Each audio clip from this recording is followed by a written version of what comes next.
Hello दोस्तों।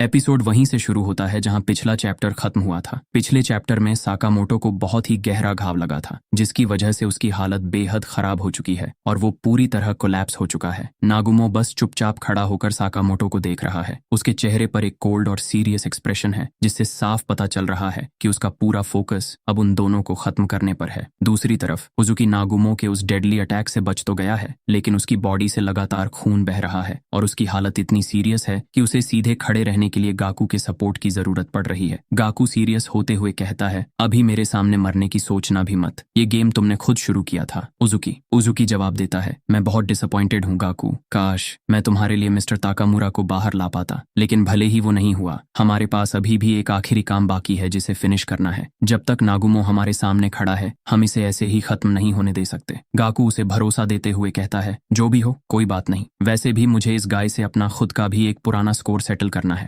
गाकू बिल्कुल भी टाइम वेस्ट नहीं करता और नागुमो पर अटैक कर देता है। वो पूरी ताकत से अपना वेपन उसकी तरफ फेंक देता है, लेकिन नागुमो के रिफ्लेक्सेस नेक्स्ट लेवल हैं। वो बस एक ही मूव में उस वेपन को दूर फेंक देता है और अपना खुद का वेपन निकालकर अगले अटैक के लिए रेडी हो जाता है। इस बीच उजुकी सिचुएशन को एनालाइज करता है और सोचता है, इन जख्मों के साथ मैं ज्यादा देर तक नहीं टिक पाऊंगा, लेकिन अगर हम दोनों साथ मिलकर लड़ें तो ऐसा हो ही नहीं सकता कि हम हार जाएं। यहीं से इस पूरे आर्क की सबसे बेहतरीन बैटल्स में से एक शुरू हो जाती है। नागुमो एक साथ उजुकी और गाकू से भिड़ जाता है। उजुकी अपनी स्वॉर्ड विप का यूज करके अलग अलग एंगल्स से अटैक कर रहा होता है, जबकि गाकू लगातार फास्ट और एग्रेसिव अटैक्स कर रहा था। लेकिन जो हुआ उसे देखकर सबके होश उड़ जाते हैं। नागुमो एक बहुत ही क्विक मोशन में अपने लेफ्ट पैर से गाकू के सर पर जोरदार किक मार देता है। इस हिट का फोर्स इतना खतरनाक होता है कि गाकू जमीन पर बुरी तरह गिर जाता है। गाकू के चेहरे पर साफ दिख रहा था कि उसे कितना सीरियस पेन हो रहा है। उसके मुंह से खून तक निकल आता है, लेकिन इतनी मार खाने के बाद भी गाकू फिर से खड़ा हो जाता है और दूसरी तरफ नागुमो उजुकी की तरफ बढ़ने लगता है। नागुमो इन दोनों को संभलने का एक पल भी नहीं देता। उसने दिखा दिया कि वो आखिर क्यों ऑर्डर का मेंबर है। दो ओपोनेंट्स होने के बाद भी उसे रत्ती भर फर्क नहीं पड़ रहा था। तभी नागुमो अपनी सबसे डेडली एबिलिटी का यूज करता है, परफेक्ट डिस्गाइज। जैसे ही नागुमो उजुकी के करीब पहुंचता है, वो पलक झपकते ही अपना डिस्गाइज बदल लेता है। अचानक गाकू के सामने दो उजुकी खड़े हो जाते हैं। गाकू पूरी तरह कंफ्यूज हो जाता है कि असली उजुकी कौन सा है। वो मन ही मन सोचता है, अगर पोजीशन के हिसाब से देखें तो राइट साइड वाला ही असली होना चाहिए। नागुमो को प्रेडिक्ट करना नेक्स्ट टू इम्पॉसिबल है। गाकू का हर अंदाजा गलत निकल रहा था। जब गाकू असली उजुकी को ढूंढने में अपना दिमाग लगा रहा था, तभी उजुकी चिल्लाते हुए कहता है, उसके बहकावे में मत आना गाकू,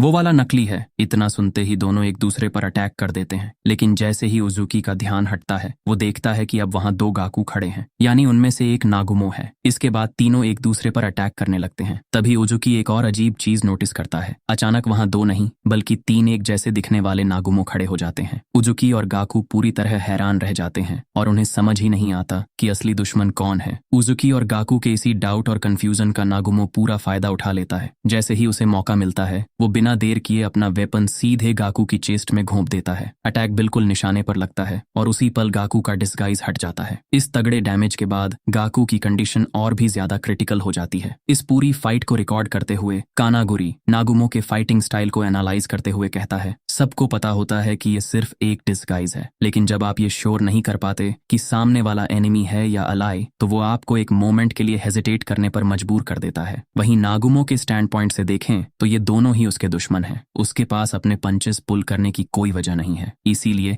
एनिमी को आउट नंबर करना ही अब एक्स के खिलाफ वर्क कर रहा है। कानागुरी कह रहा है कि उजुकी और गाको को पता तो है कि नागुमो रूप बदल रहा है, लेकिन कंफ्यूजन में वो एक दूसरे पर वार करने से डर रहे हैं कि कहीं अपने ही साथी को न मार दें। इसी चक्कर में वो रुक रुक कर लड़ रहे हैं। पर नागुमो के लिए तो दोनों ही दुश्मन हैं। वो बिना डरे किसी पर भी पूरी ताकत से वार कर सकता है। यानी दो लोग होने का जो फायदा उजुकी और गाको को मिलना चाहिए था, वही अब उनके लिए सबसे बड़ी मुसीबत बन गया है। मैच को पूरी तरह डोमिनेट करने के बाद नागुमो धीरे धीरे कमजोर हो चुके उजुकी के पास जाता है और उससे पूछता है, सब कुछ खत्म होने से पहले क्या तुम्हारे पास कोई लास्ट वर्ड्स हैं? उजुकी कहता है, नागुमो मुझे तुम पर तरस आता है। उसकी बात सुनकर नागुमो को समझ नहीं आता कि वो क्या कह रहा है। उजुकी अपनी बात कंटिन्यू करते हुए कहता है, नागुमो तुम्हारी आंखों में मेरे लिए कोई नफरत नहीं है, बल्कि तुम जब भी मुझे देखते हो तुम्हें मैं दिखाई ही नहीं देता। तुम्हें मेरे अंदर सिर्फ रायन का गोस्ट दिखाई देता है। सच तो ये है कि तुम भी मेरी ही तरह अपने बीते हुए पास्ट में फंसे हुए हो और उससे बाहर नहीं निकल पा रहे, और यही सबसे बड़ा फर्क है तुम्हारे और साकामोटो के बीच। साकामोटो आगे बढ़ गया, गया, पर तुम वहीं रुके हुए हो। लेकिन नागुमो इन बातों से डिस्ट्रैक्ट नहीं होता, एक ऐसी स्पीड में जिसे आंखें भी फॉलो नहीं कर सकती थीं। नागुमो उजुकी के लेफ्ट साइड में मूव करता है और एक बेहद फास्ट एंड प्रिसिस कट मारता है। ये कट सीधे उजुकी की नेक पर लगता है। उसी पल उजुकी का खून चारों तरफ फैल जाता है। नागुमो कहता है, मुझे तो तुमसे पूछने का ही रिग्रेट हो रहा है। नागुमो ने उजुकी की नेक पर जो कट मारा था वो उजुकी को मारने के बजाय उसके अंदर सोए हुए रियल बीस्ट को जगाने का ट्रिगर बन गया है। अभी तक उजुकी दूसरों की पर्सनैलिटीज जैसे रियोन या ताकामुरा को कॉपी कर रहा था, लेकिन अब उसकी खुद की एक ओरिजिनल डार्क और खूंखार पर्सनैलिटी बाहर आने वाली है जो किसी के कंट्रोल में नहीं होगी। जब ये बीस्ट अवेकन होगा तो उसे रोकना नागुमो या साकामोटो किसी के बस की बात नहीं होगी। नीचे के पैनल में एक और प्रेडिक्शन की बात हो रही है। ये जो कैटास्ट्रॉफिक आउटकम की बात हो रही है उसका मतलब ये है कि उजुकी की ये अवेकनिंग सिर्फ नागुमो के लिए नहीं बल्कि पूरे बैटलफील्ड के लिए एक काल बनने वाली है। वो बिना किसी भेदभाव के सामने आने वाले हर इंसान, चाहे वो नागुमो हो, गाकू हो या बेहोश पड़ा साकामोटो, सब पर टूट पड़ेगा। ये एक ऐसा वन मैन मैसैक हो सकता है जो पूरे आर्क की सिचुएशन को पूरी तरह बदल कर रख देगा। शॉर्ट में बोलूं तो नागुमो ने उजुकी की नेक पर अटैक करके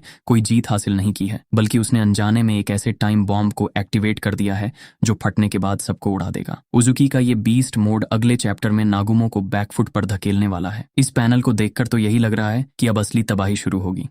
इसी के साथ ये वाला वीडियो यहीं पर खत्म होता है। अगले चैप्टर की रिलीज डेट स्क्रीन पर आ रही होगी। अगला चैप्टर 26 जुलाई को आएगा।